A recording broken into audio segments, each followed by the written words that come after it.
this. Okay, now Okay, I see the record button now. okay, now I pushed it and you're going back to host. Okay. So how's everybody doing? I wanted to first thank Dr. Lewis for the opportunity for allowing me to go over my rental process with everyone. Like I stated before, at times it feels like I'm spinning my wheels when it comes to the rental process, but I do find myself where I am closing them out. So I definitely wanted to share that process with all of you. And if you need any assistance moving forward, and I hope that this uh, PowerPoint that I'm sharing with you, this process helps everybody on their process when they are doing rentals, if you decide to do rentals. So our agenda today is going to be the phone consultation. We're going to dive into the email correspondence and what's included when I'm sending that out to my clients, collecting when to collect the escrow deposit, building your clients' MLS listings, showing properties, submitting an offer, doing your final walkthrough, closing the sale, and promoting and marketing yourself for the next rental clients to come.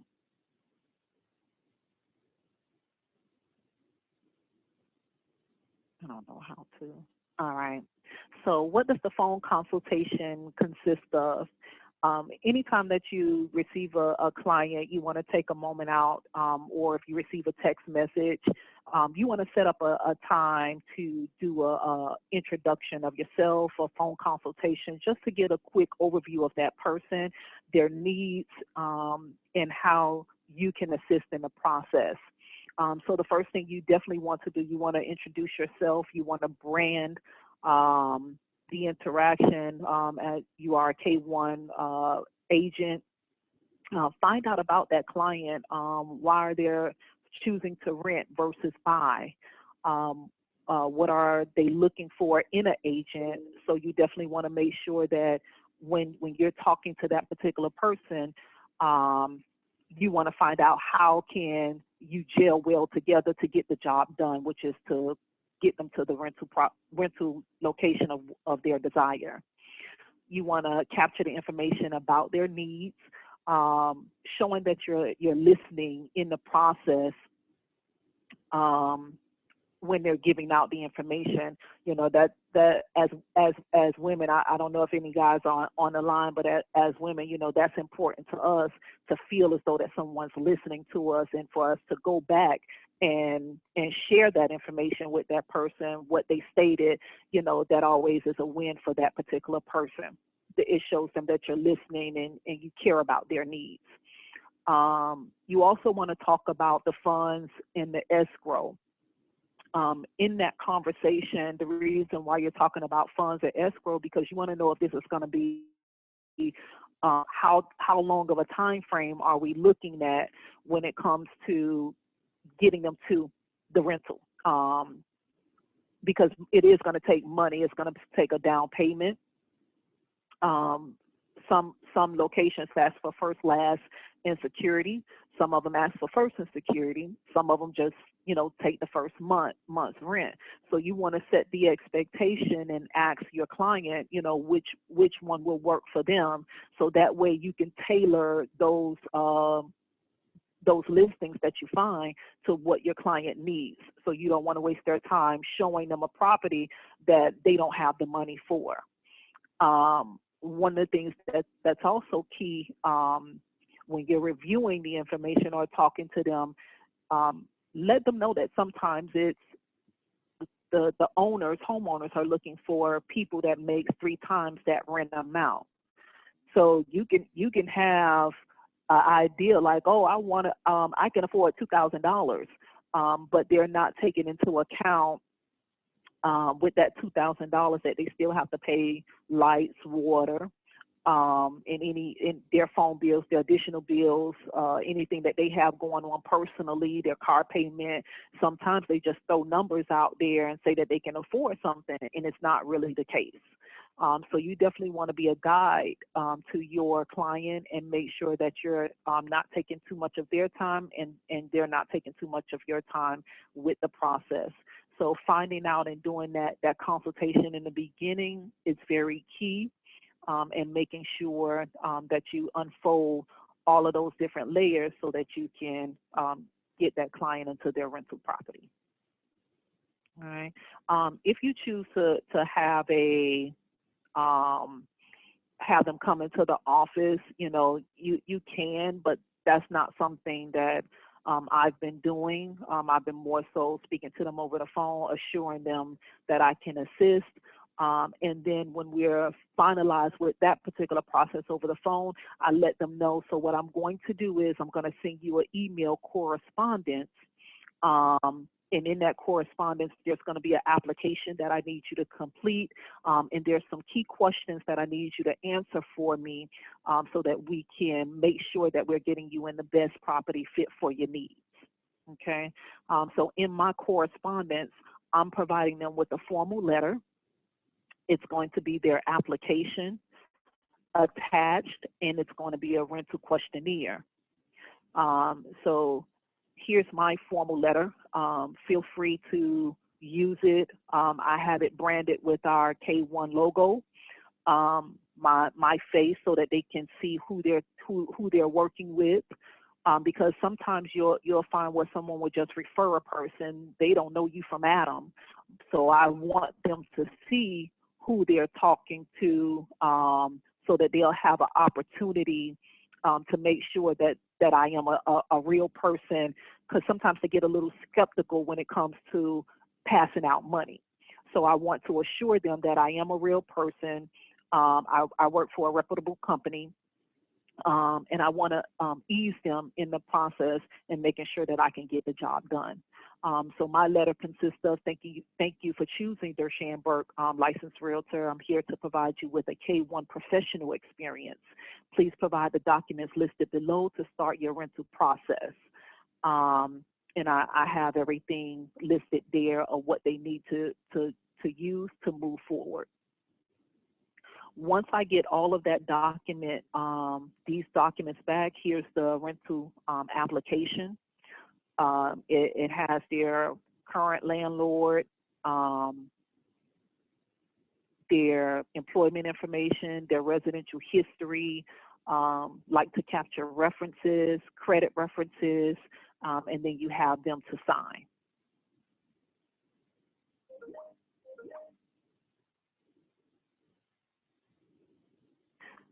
The second attachment is a questionnaire. So these things are key and important when you're looking for the property for your client, because when you're sending them the listings, they're not going to see in broker's remarks. They're only going to see the price. They're only going to see deposit requirement. They're only going to see it's not a lot of detail, and I'll pull one up so that you guys can see it.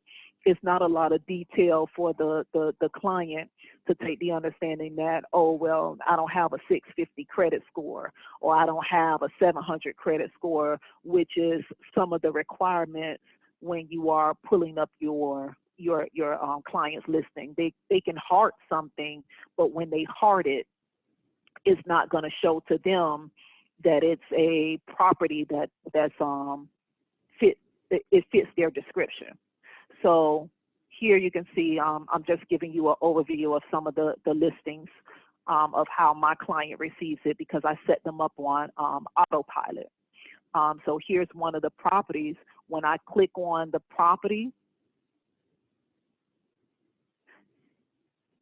if you can see here, it just tells them don't miss out on this particular location, but it's not telling them that it's requiring a 650 credit score nowhere inside of this listing. It just tells them, if you see here at the bottom, it says the application fee and what's the move-in requirement.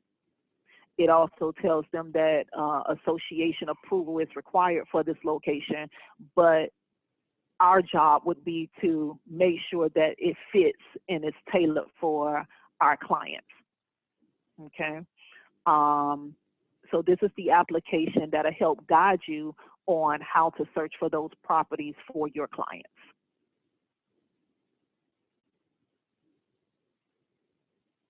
So collecting the escrow. Based off of the amount that they list to you, what's their rental amount that they're looking to pay on a month-to-month basis, you want to collect 1 full month of that amount and add that to escrow. So that will be your title company. I work solely with Assure America Title. They're not charging us anything for rentals. They will hold a deposit. They will take it in a money order form or cashier's check. When they collect these funds, what they would provide to you and your client to assure them that this is a legitimate company. They'll provide us with the escrow letter. Your responsibility would be to assure them if we're unsuccessful with locating or finding a property, those funds would be returned back to them at their request. Do anybody have any questions so far? I don't know if I can see them on the chat, so if you all do have any questions, just take. I have a question. Hello? Yes. Hi, Sandra. I have a question. I usually, when I'm doing, before I'm, thinking about mailing out a rental application, I do the rental questionnaire when I'm trying to find out what their needs are.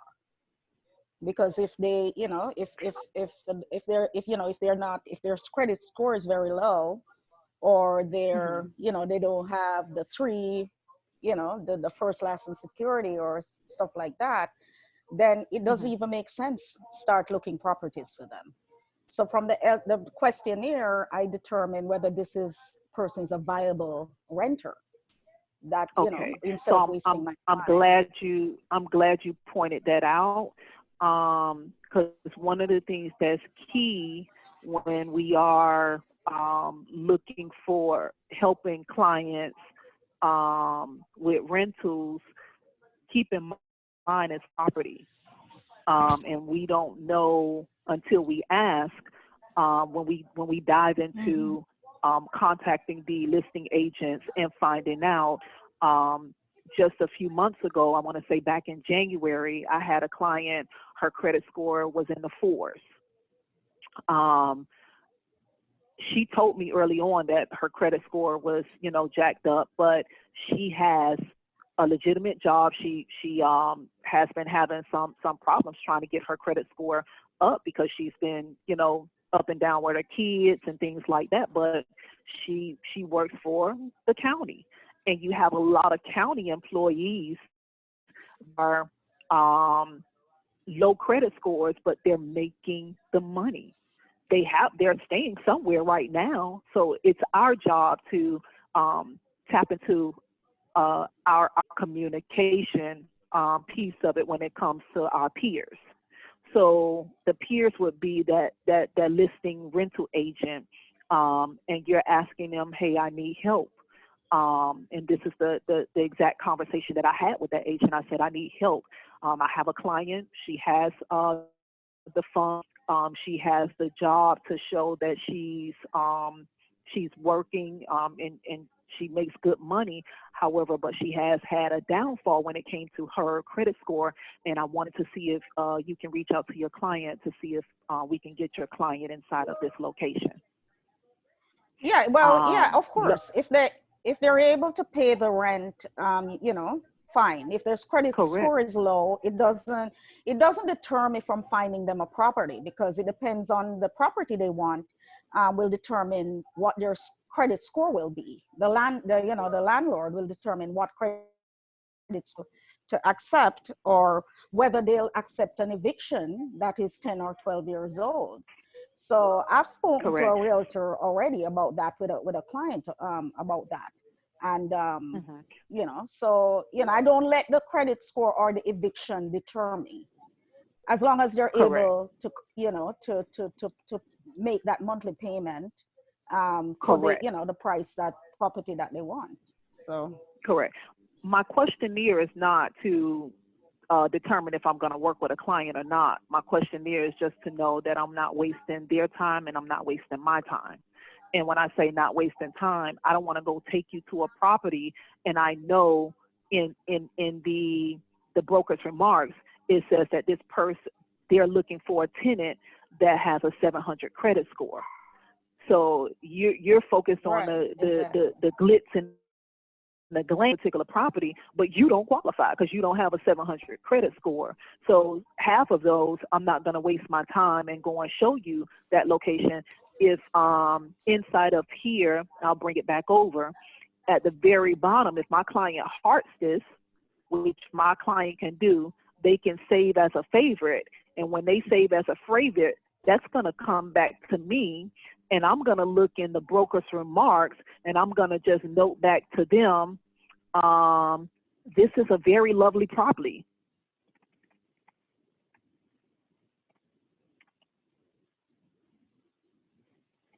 However,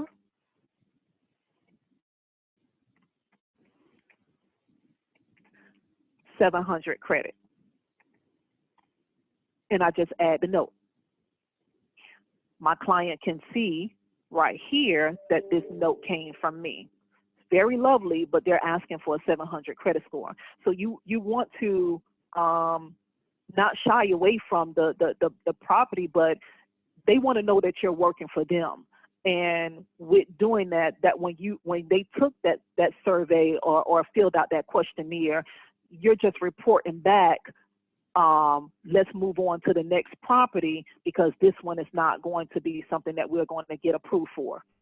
You want to keep from wasting time and money because some of them do require you to pull their credit, send that information over to them, and you're charging them for something and you know that it's not going to be a property that they're going to get approved for.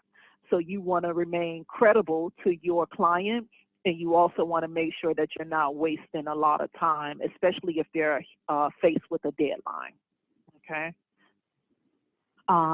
So the next thing would be once they provide you with the deposit, you get their escrow letter back, you provide that to them. You want to build them their MLS listings. Just like the screenshot that I just showed you, that's my client's rental listing.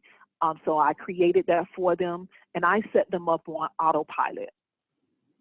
The reason why I set it up on autopilot because I don't have time every day to keep refreshing to see what new listings has popped up. Depending on how soon my client is trying to move, is how I'm going to set up their rental listings on autopilot. So I can set it up immediately. Any listing before they even put the pictures up, my listings will come out automatically, and it's gonna show them right then and there the address of the property. And once that agent upload the photos, they'll have first dibs to schedule an appointment, them and I, or I can just let them know if this property is going to be a waste of time or not. Here you can see, make sure your client qualifies for the desired property. By doing that, like I said, you will look in your broker's remarks, make sure that it's something that meets their criteria when you did your questionnaire with them. And then you want to set up a schedule of showings with your client. Find out from them what days they are available. Once they provide you with all of those dates, you set that into your schedule and you go and start showing the properties. I have a quick question. Yes. Why would you collect the escrow before they decide on what property they will rent? We're going by what they can afford. If there's anything that needs to be returned to them, you either return it or latch that on as the additional funds. So let's say if they're looking for a property, okay. So for everybody else, so let's say if your client is looking for a property at $1,400, but they told you they are willing to go up to $1,500. That difference, we can apply that towards their first money. You just have them bring the difference to the closing. To the final walkthrough. Okay. Okay. So when you're showing the properties, you gather your client's list. Once your client tell you that these are the properties that they want to view, you contact the agent and ensure availability of the property. Sometimes you'll find where they'll put it on the MLS just to try to hurry up and get someone scheduled to move in there after the previous renters move out. So someone can still be living inside of the property during the time that you're going to be viewing it, you and your client. So you want to make sure that you schedule a date that works for your client, and also give a notice to the agent that you are scheduling the visit, and make sure that you don't waste, again, your client's time, or you tell them, oh, we can't go and see it because X, Y, and Z. You want to treat it like it's a purchase process. I take only, if my client, let's say they select 10 properties, I'll reach out to them and I'll ask them how many properties, which ones are you really interested in seeing today? Choose 5. I show up to 5 properties per day. I treat my rental process, like I said, like it's a actual sale, like they're purchasing their first property. The reason is, and then you want to give them, it's practice. Believe it or not, it is practice, so that you'll know how to, prepare yourself for your actual purchase clients, because both of them are still shopping as if that's their dream house.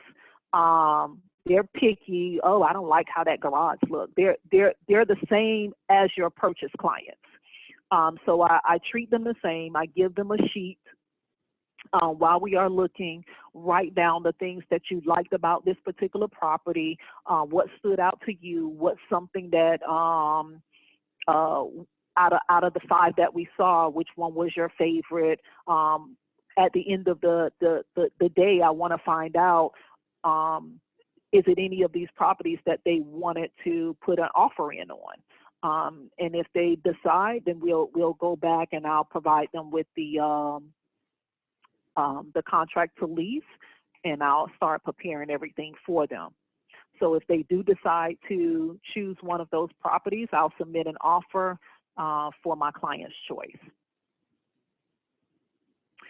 So when you are submitting your offer, the same process, you're sending the email over to the listing agent, but these are the documents that are going to be enclosed inside of that email. I know with the sale piece of it, we include in our contract and our FHA documents, whatever documents we're enclosing, but these are going to be solely tailored to your client's information. So it's going to be your contract for lease. You're going to include your client's driver's license. You're going to include the pay stubs. You're going to include bank statements, a personalized letter of choice. It depends on you, and your client's escrow letter showing that these are the funds that are already collected. Personalized letters. Sometimes you may run across a Section 8 client, and when you have sat down and did your consultation, you're finding out about that particular client. With finding out about that person, you're building a rapport. You're taking this person out to see properties. You can start to see little things about that particular person that you know that they would be a good fit. There's conversations that you're going to have with this particular person, and you want to assure that listing agent or that homeowner that your client is going to be a good fit. And in addition to that, they're going to take care of their home. So enclosing a personalized letter, especially when it comes to the Section 8 client, that goes a long way. And they do read over it, and sometimes your client gets favored, even if a property is not looking to have a Section 8 client in there. Okay. So once they, the listing agent responds back to you, they're going to execute the contract. They'll tell you either congratulations after they review your client's information. You may run into where they tell you, unfortunately, my client chose another offer, or your offer may just get accepted. And when it does, they'll send you a congratulations, or they'll contact you and they'll send you the executed contract. I haven't found it where they have been asking me to create the executed contract, but if they do, you know, we're always here to assist to show you how to set up the executed contract. Sandra Paquant, I just helped her execute a contract. She was actually the listing agent and also the rental agent as well. So I helped her execute the contract to lease. So once the dates have been finalized and you're getting ready to, it's moving closer to the date of your client moving into the property, you want to do the final walkthrough. You want to treat it the same, just like a purchase. The reason being, there may be things inside of that home that needs to be repaired, and we saw it, but it's not something that's supposed to be overlooked. At the end of the 12 months or 18 months or however long your client is going to be in there, you want to have documentation showing, okay, well, when my client moved in there, this was something that had attention, that needed to be repaired. So that's not something that's my client's fault. If you have to go back and speak on your client's behalf or anything. So you want to bring your rental checklist, your final walkthrough checklist, and it'll look something like this. Some initial things to make sure of are all of the items they're renting, with the house still present, anything that's within here, the appliances, refrigerator, is it working? You want to make sure that the screens are inside of the windows. All of those things you want to make sure are in operable condition to make sure that your client is not being held liable, or someone's trying to keep their deposit at the end of everything just because, you know, they want a way to just keep the deposit. So you want to hold the landlords accountable too. Okay. So during the final walkthrough, the funding and exchange of keys are going to be provided. Before you go to the final walkthrough, you want to reach out to title, and you want to advise title of the date that funds are supposed to be released. You also want to make sure that you do get your paid at closing sent over there as well, so that you're prepared for your final walkthrough. So you want to make sure your funds are scheduled for wiring. Have your leasee bring any remaining funds, and obtain your renter's keys at the end of the final walkthrough, as long as funds have been dispersed to the listing agent.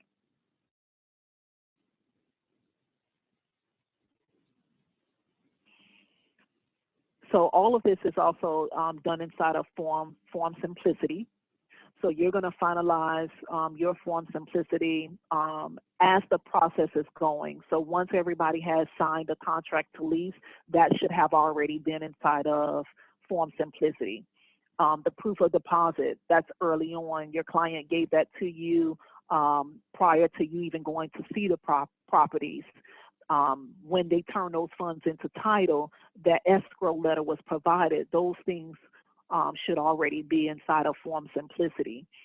Your executed contract, once your offer is accepted, you'll definitely upload that and send, put that in Form Simplicity.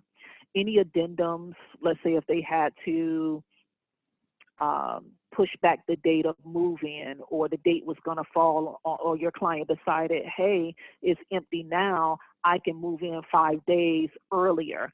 That's going to be on an addendum, and you're going to add that into Form Simplicity as well. Some of the properties, some of the homeowners, they're renting out their first house. Those houses can be a 1950s house, 1960s house. You want to get your lead-based paint disclosure in there as well.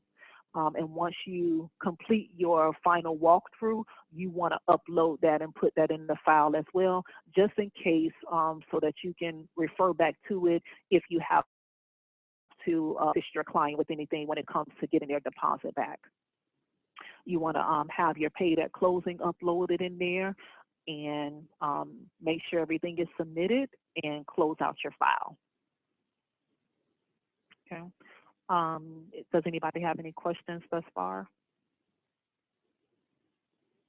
Okay. I do. So, okay. Durshan, thank you so much for sharing that wealth of knowledge that you always do. And it's true. She had to assist me in this rental. If anybody knows me or heard me say I don't do rentals, like I literally don't do rentals, but this was for a very, very close friend who also purchased the property from me and had to rent out the same property, and I didn't want to come off, like that. So I assisted her in that endeavor, and of course, Durshan was a major, major, major asset in making this completely happen. And with Durshan, something you just showed me something that I didn't do. You said that there is a checklist that you have the client do. I would definitely, if you can send that to me directly, because my client just only been in the property for a couple of days. So I want to take advantage of that, not only to protect my renter, but also the owner of the property as well. So if you can please send that to me, I want to definitely take advantage of that to protect them both. Okay, I'll send it over to you. Is that form in Form Simplicity as well? That walkthrough form, the walkthrough checklist? The final walkthrough checklist, is that in Form Simplicity? Sandra D, it's not in Form Simplicity, but what we can do, once Durshan finishes this webinar, we'll ask her to send over her forms for her rental process, and we'll put them under the rental listing or the rental tenant in Form Simplicity, so that when you all open up the package form for that, then you'll be able to have access to it. We would also like it if you could send us your PowerPoint as well. And I recommend that anybody that's interested, I know Durshan is not finished, but anybody that is interested in rentals, then that may be something that you can go after. I was speaking to an agent this morning, and he said that based on where we're at right now, a lot of people are going to be going for rentals. So that may be a good niche for people who's trying to build up their business. My other question is, how many months of bank statements do you need? They normally ask for 2 months. I didn't touch on an actual amount. It's really up to that listing agent, because what they're going to, but from what I've seen in the past, they do ask for at least 2. And they ask for at least 3 pay stubs. So that's capturing like a month worth of pay. When they're looking at the pay stubs, what they're looking for is 3 times the rent at times. And oftentimes you'll see where your client doesn't get approved because they don't make 3 times that amount of rent.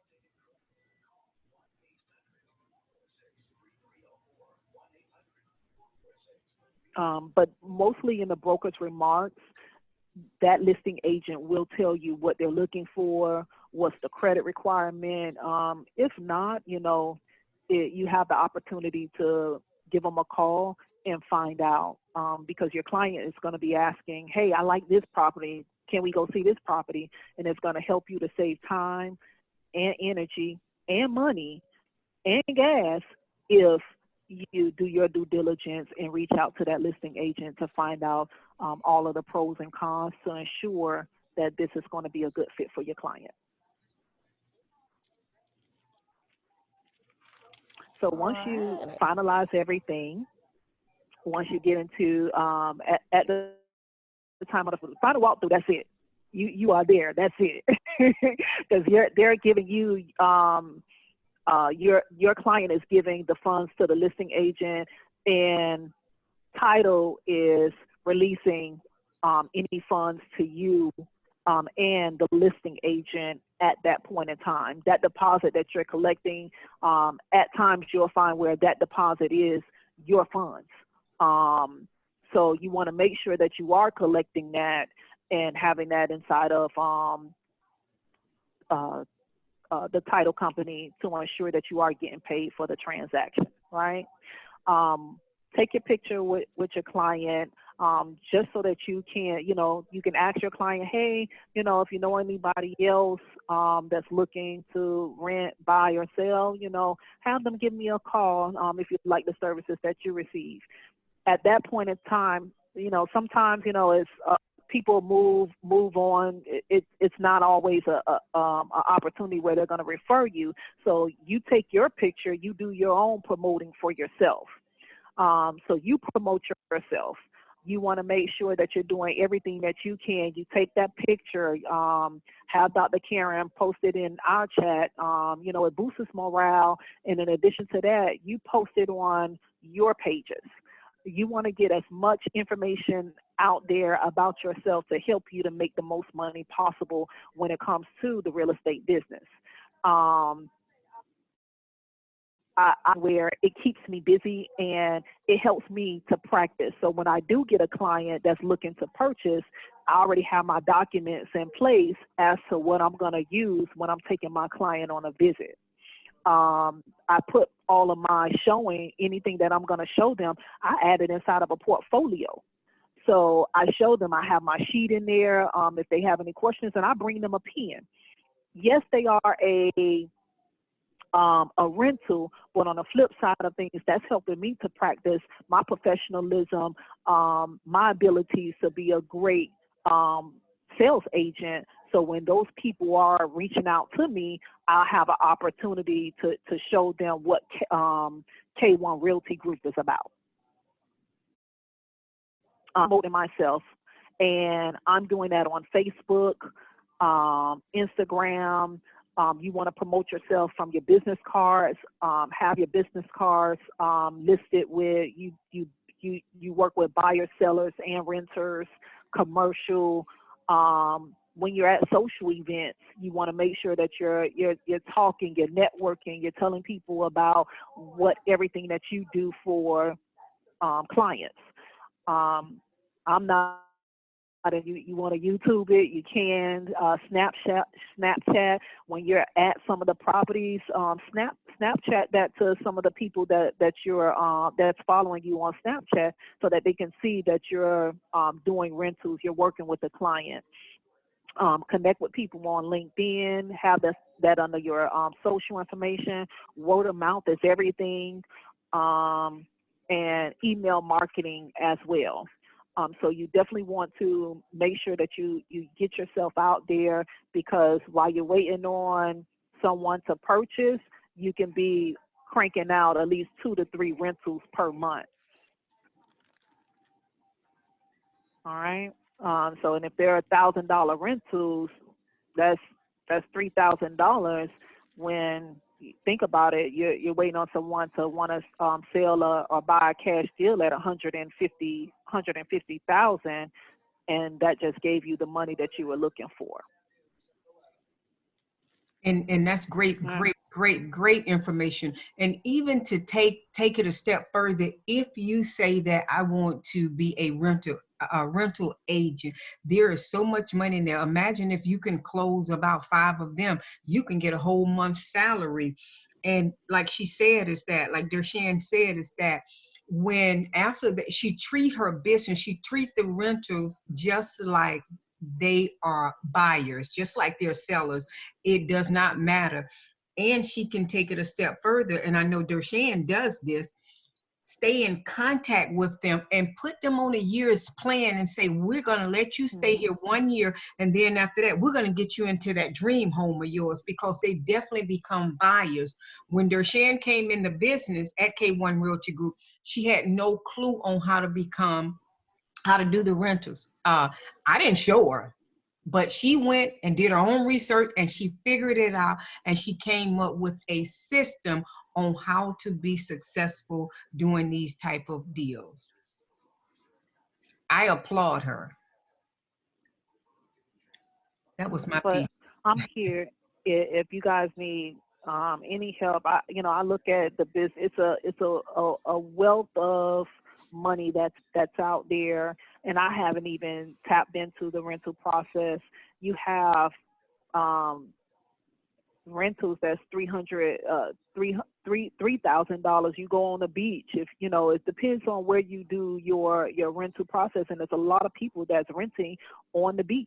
It's a lot of rentals that can be $6,000. There's rentals that are out there, but we just have to tap into it. And again, we waiting on the sale, but at the same token, that rental, all they have to do is just show. You don't know who you can run into if you're walking on the beach and they're looking for a rental. But like I said, $3,000, $6,000, that's the commission that you was looking for that one sale that takes 45 days possibly. We had an agent close the rental for $8,000. So it is doable, and it happens, especially in South Florida. Yeah. All right, but I'm here for anything, and I thank you guys for your time. And I always say, if you're calling in reference to a rental, the first thing I tell you, call Durshan. Call Durshan. She can do it, and she'll help you. She's not the only one. There are a few others that will help you. I know Valeska does rentals sometimes, and they don't have no problems with helping the next agent learning what they need to learn to become better and be successful in the business. Does anyone else have any questions? No, just wanted to say thank you, Durshan. Yeah, thank you. Welcome. All righty, bye.